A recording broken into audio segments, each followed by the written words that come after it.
ভারতীয় ইনিংসের অষ্টম ওভারের ঘটনা ছিল সেটি। ব্যাটিংয়ে ছিলেন ইউজেবেস্য জয়সওয়াল।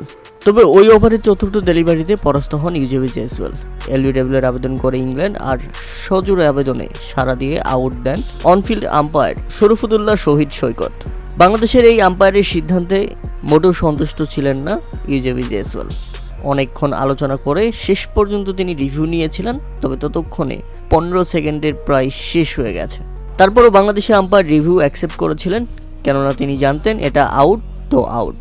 এসআই সৈকতের বিরুদ্ধে রিভিউ নেওয়া মানে সেই রিভিউ নষ্ট, সেটা কিন্তু স্পষ্ট, যেটা ইংল্যান্ড ভার্সেস ইন্ডিয়ার বিপক্ষে তিনি আগের 2 দিনে খুব ভালোভাবে দেখিয়েছেন। আর সেখানেই ঘটে যায় বিপত্তি। রিভিউ অ্যাকসেপ্ট করাতে বেন স্টোকস রীতিমতো মেজাজ হারিয়ে পড়েন। তিনি বাংলাদেশি আম্পায়ারকে শাসাতে যান।